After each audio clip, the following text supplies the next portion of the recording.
A Scandal in Bohemia Part 1. The Adventures of Sherlock Holmes. To Sherlock Holmes, she is always a woman, Irene Adler, a name he speaks with both admiration and respect. But who is she, and what part does she play in this exciting story? This is the first tale in the Adventures of Sherlock Holmes, and it is sure to capture your imagination with its drama, wit, and mystery.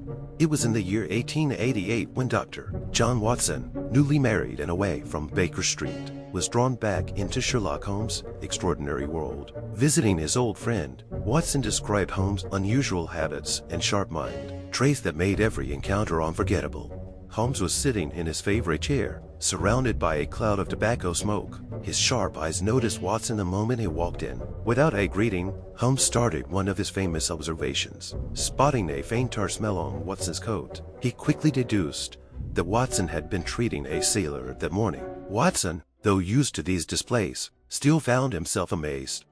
Their conversation was interrupted by a mysterious visitor. The man, tall and strong, wore a heavy cloak that partly hid his face. Holmes studied him carefully by looking at the fine quality of his boots and his confident manner. Holmes guessed the man was of noble rank. The visitor, impressed by Holmes' quick thinking, removed his cloak. He was none other than the King of Bohemia. The king explained his problem. He was about to marry a woman of royal status, but a past lover, the clever and beautiful Irene Adler, had a photograph that could ruin his engagement. Desperate to get it back, he asked for Holmes' help. The photograph, he said, was proof of a relationship that could damage his reputation. Holmes listened carefully, already forming a plan in his mind. With his usual confidence, he assured the king that he would recover the photograph. Holmes was intrigued, not just by the high stakes, but by Irene Adler herself. She was no ordinary woman, known for her intelligence and cunning. She was someone Holmes truly respected. Holmes decided to start his investigation the next day. His plan was clear. First, he would watch Irene Adler to learn her habits and daily routine. Then, with Watson's help, he would use a clever trick to find the photograph. Holmes stressed the importance of being subtle, knowing that Adler's sharp mind could easily spot any careless mistake.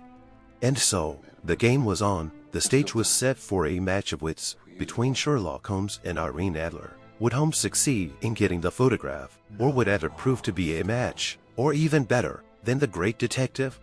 Stay tuned for part 2 of A Scandal in Bohemia, where we reveal the exciting outcome of this famous case. Thank you for listening to this story from the world of Sherlock Holmes. If you enjoyed this narration, please like, share, and subscribe to our channel for more classic tales of mystery and adventure.